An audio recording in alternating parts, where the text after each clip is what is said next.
About 4 years ago, I learned a crazy important lesson that has been carrying forward big time into my business, into my life, into really all aspects of my life since that moment happened. And actually, it was 6 years ago when I think about further.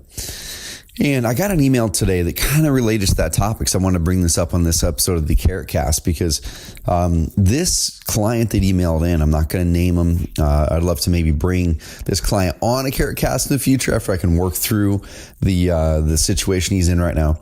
But he emailed me and he said, hey, I've done 88 deals this year. You know, I've got a successful business.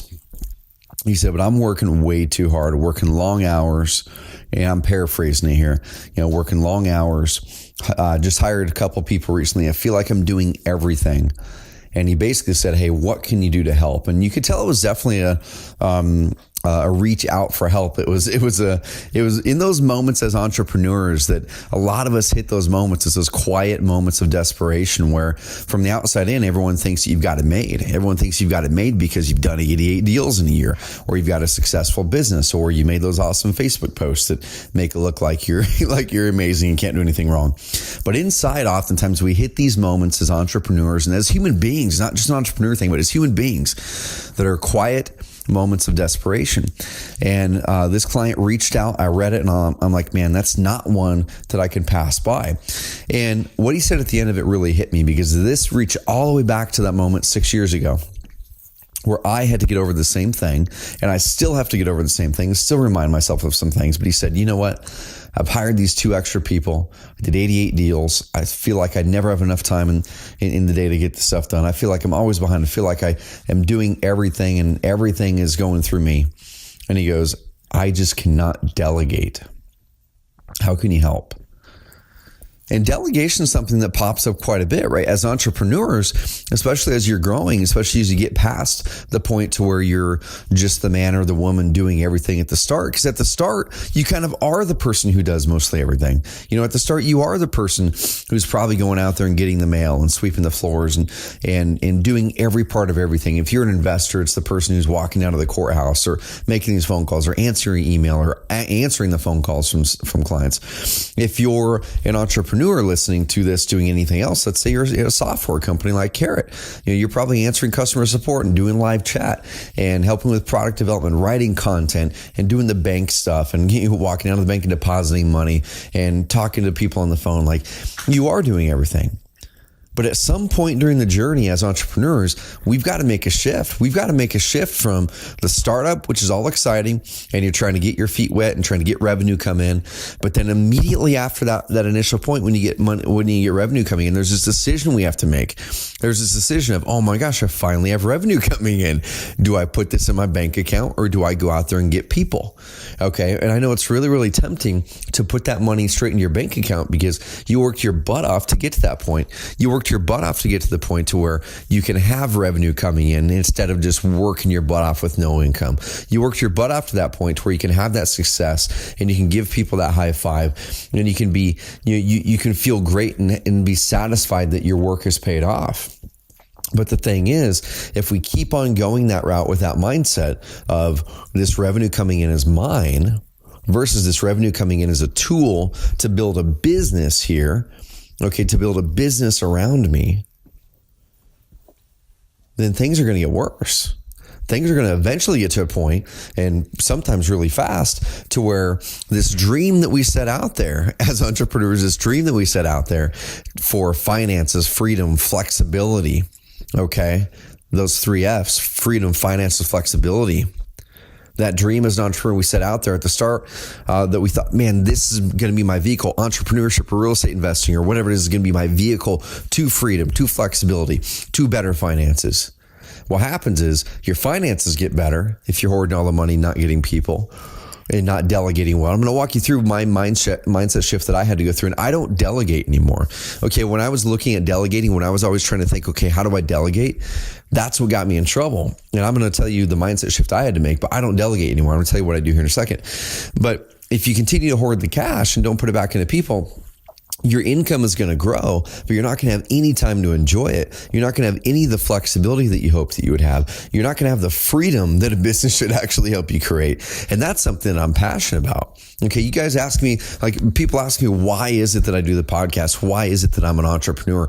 Why is it that we have our Young Entrepreneur Society here in Roseburg, Oregon, that's the most active one in the entire state of Oregon, and we're an insanely small city? Why is it that we started the Roseburg Angel Investor Network Group about 5 to 6 years ago, and we've invested about $700,000 into Oregon startups? Why is it that we invest so much in helping entrepreneurs, helping you to go out there and succeed? Well, the answer for me anyway is because I'm passionate about what entrepreneurs can do with that once they build a business that unleashes you to do that. I'm passionate about what entrepreneurs can do to change your communities. I'm passionate about what entrepreneurs can do to change your family tree for generations. Because if your kids or your family or your friends see what you're doing and they see this lifestyle you're creating, they see the flexibility you have, they see the impact that you're making, they see the way that you're living is fundamentally different than the majority of people they see around them, that changes their mindset. That changes what they feel is possible.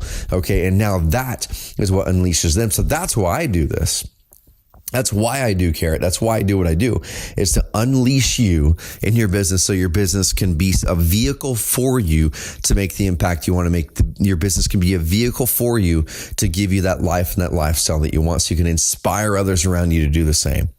Because I really fundamentally feel that if the world keeps going in the way that we are, if people keep on getting locked into jobs that they hate for decades, if people keep on just deciding that because they're in a position right now and they've got bills and they've got a family and they've got a good job that pays money with the health insurance and 401k, but they're not happy doing it, if the world keeps going in that direction, can you imagine how numb humanity is going to be? Can you imagine how numb our friends and our family and those around us are going to be if we're okay with that? Well, I'm just not okay with that. Okay. So the key to unlocking all that for me is building a business that gives you that freedom, that gives you that flexibility, that also gives you the increasing finances. And you can't do it alone. And that's one thing I learned 6 years ago in that moment. So my assistant, Jen, who I need to get her on a podcast here, but my assistant, Jen, she came on board 6 years ago. And one of the first things I did when I started working with her, and we recorded an entire podcast episode, myself and Adrian, go back and look in the CarrotCast archives. Go to CarrotCast.com or go to iTunes and look it up. I think it's within the first 15 to 20 episodes.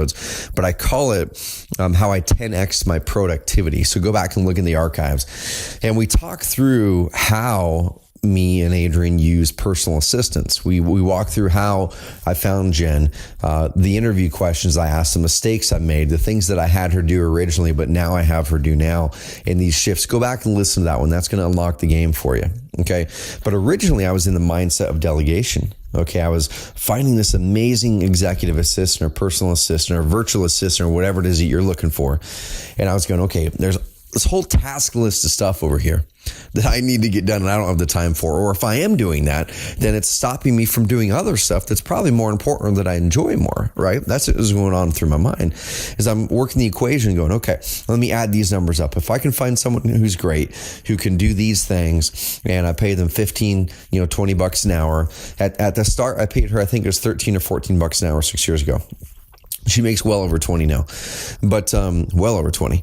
But I was going, okay, here's this task list. If I can offload or quote unquote delegate this stuff to someone else, then I'm able to now take my time and put it over here.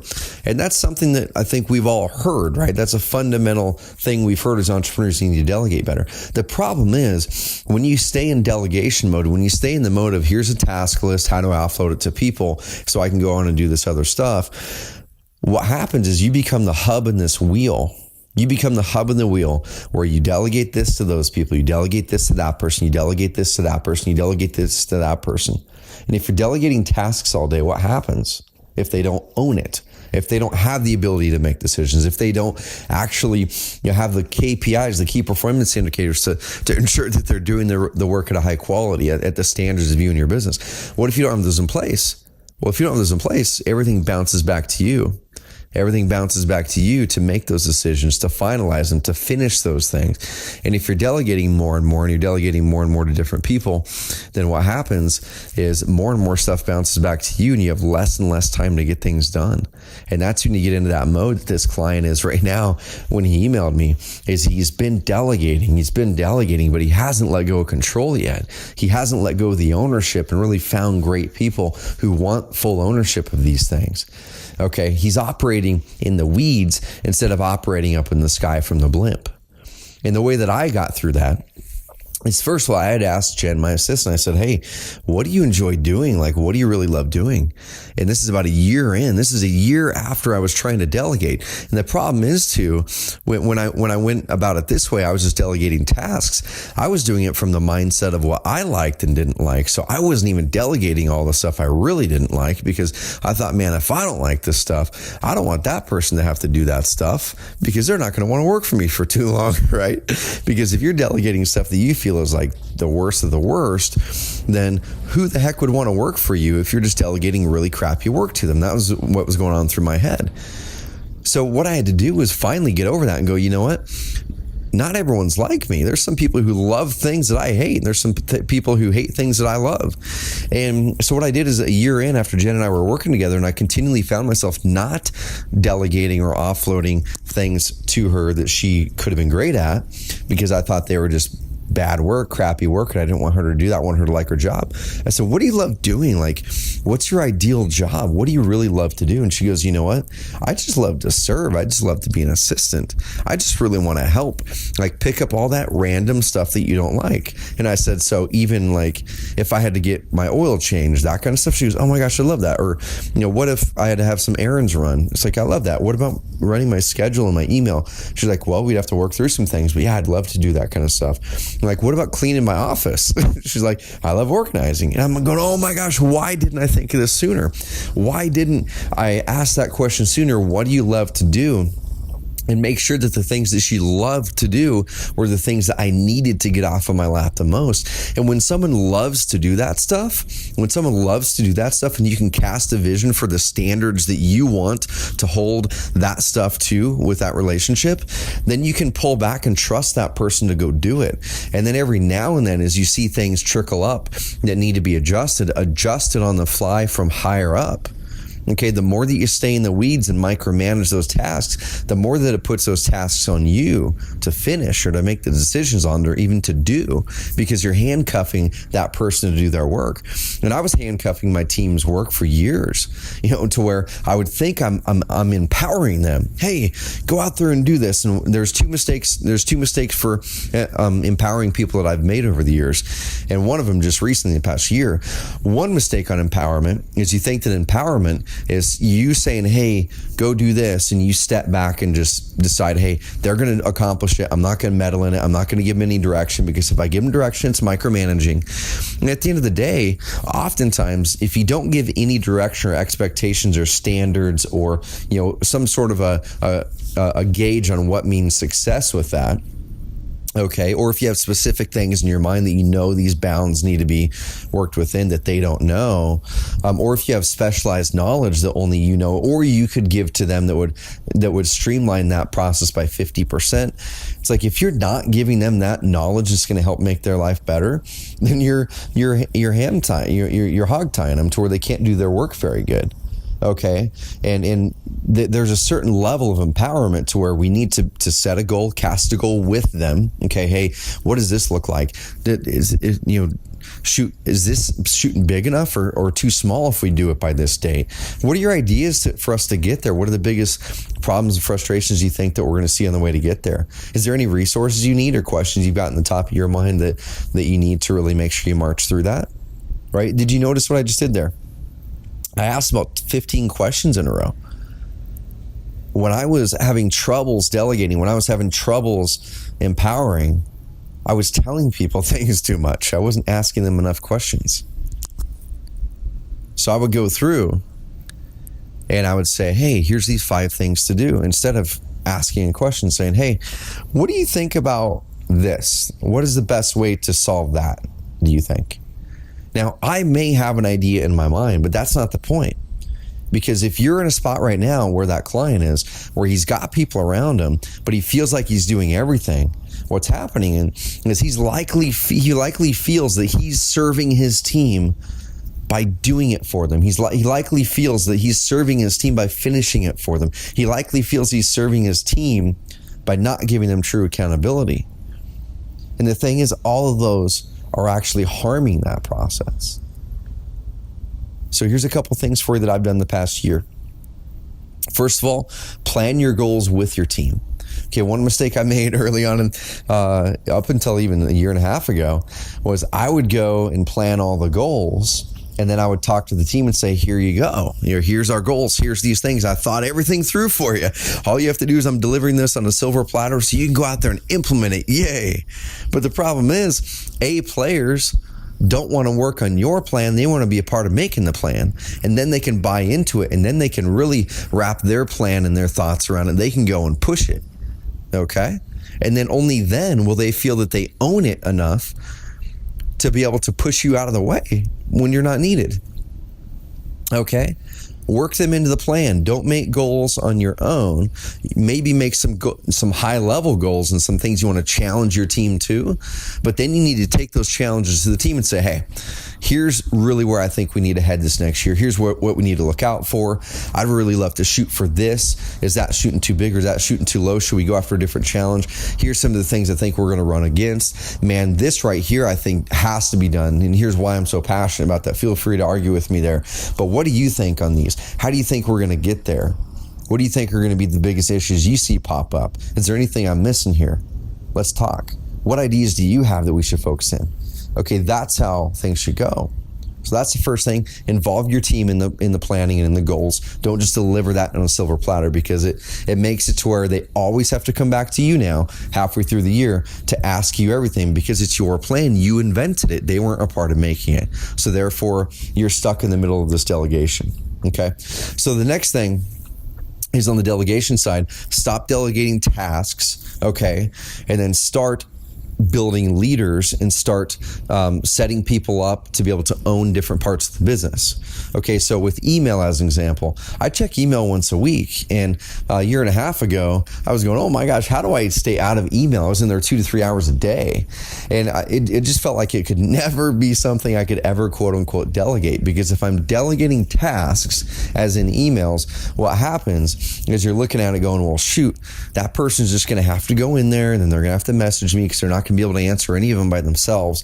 So basically, I'm paying them to go in there and look at stuff that they're going to have to pass over to me anyway, and then I'm going to answer it, and then they got to go back, excuse me, just getting my voice back from over the weekend.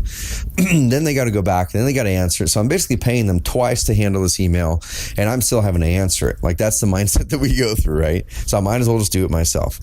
So as soon as I shifted my mindset around that from delegating tasks to creating leaders, I just became okay with the mindset that this is going to be a process, that this was not going to be something I was going to delegate and save time on anytime soon.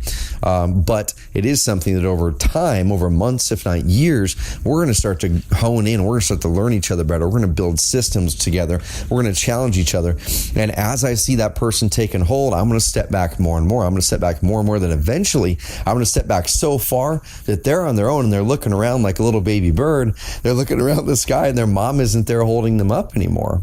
Okay. Mother bird isn't holding them up anymore. They're flying and they're looking around going, man, I'm flying. And they start flapping. You go back up to the tree and watch them fly around and do their thing. Now, are they gonna fall down every now and then? Or are they gonna land in the wrong tree, bring the wrong nut back or whatever it is, bring the wrong worm back? Yeah, they definitely will. But then you just course correct. You say, hey, that one thing right there, let's adjust this for next time. And then that'll make it better here. Or you might ask a question, say, hey, are we still checking these types of emails daily? Just want to make sure that's still on our radar, because you might have saw something slip through the cracks. Ask the question. Okay, don't put them on task right at that point. All right, so what are you guys doing right now that you think you need to delegate? Or Are you already delegating, but you feel it's just making your life harder? You feel you still have so much work to do. You feel you're just the hub of this wheel, that as you delegate more and as you hire on more people, your workload gets bigger, you get stressed, you work more, you're not getting the freedom, the flexibility that you wanted. The finances are there somewhere, but they're nowhere near where they could be if you really learn how to create leaders who own different parts of the business. So I'm going to give you a few steps to do, and I want you to report back over this coming week or two, or coming month or two even, on what you do to implement this in your business and life. Whether you're a solo person who's got a VA you're working with, or whether you're a person who has a team of 20 people. Let me know how you're doing here. So the first thing I want you to do is do this. I did an episode of the CarrotCast here, probably episode 50 or 60, somewhere around there. I'm going to do a full another one again on managing your energy. Okay. I have something called the energy audit. So go to oncarrot.com/energy, oncarrot.com/energy, oncarrot.com/energy. Go there, download this worksheet on carrot.com/energy. It's called the energy audit. This is the very first thing you need to do if you feel like you're burnout, if you feel like you're working too much, if you feel like you're not mastering delegation well, if that's a symptom that creeps up. On this energy audit, it's going to walk you through how to do it. But on this energy audit, there's a line down the middle of the paper. Right side of stuff is what drains your energy. What are you doing in your life, business, family life, home life, whatever it is that drains your energy? On the left side, gives energy. What gives you energy in life and business? Now write those things down. Most of the time, if you're in that mode of being burnt out and stressed and just working a ton but getting a lot of deals done, having a lot of revenue coming in, you're probably doing more things during the week that drain your energy. So your list on the right side is probably going to be pretty long. Your list on the left side is probably small. You might even struggle finding the things in your business that give you energy right now because you're just in that mode. I promise it's in there.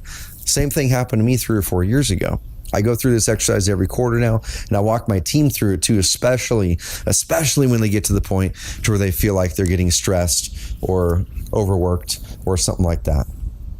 And it's usually not the case of being overworked. Usually it's you're just working on the wrong things. You're working on things that zap your energy, not things that give you energy.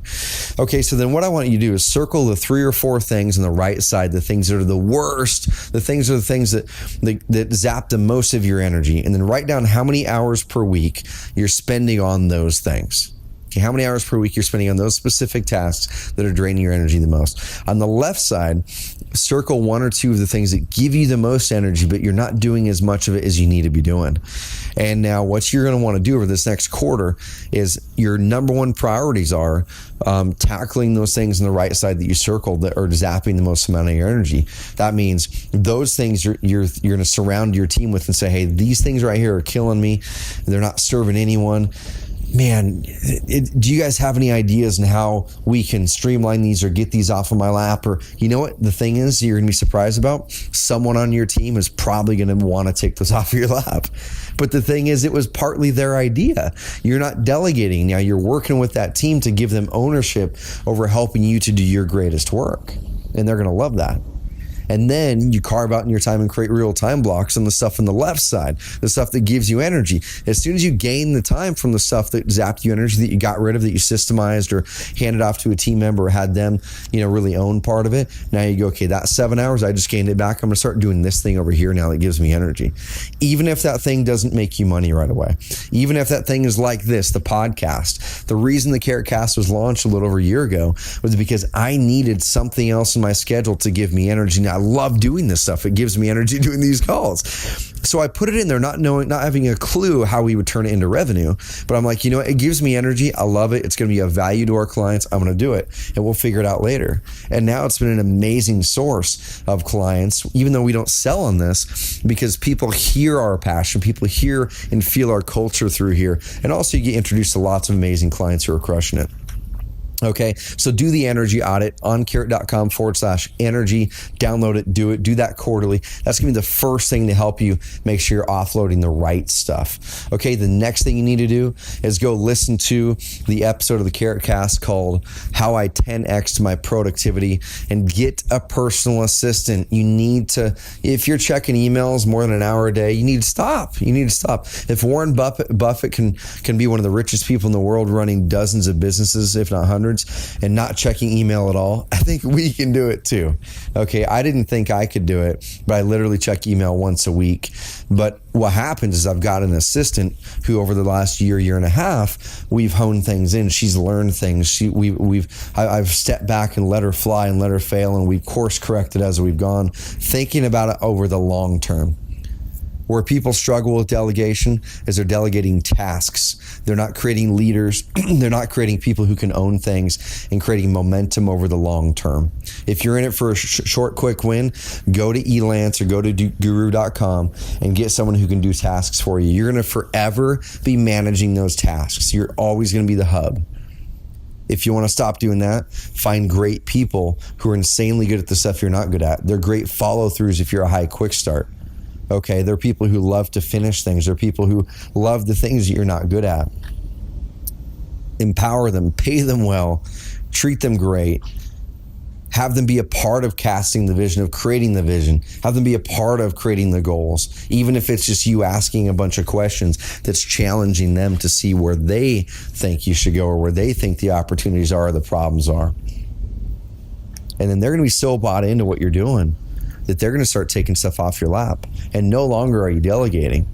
Now you've got leaders, you've got people who own this stuff, who take it off of your lap glad, thankfully and glad. I can't even talk, gladfully. I just invented a word, gladfully.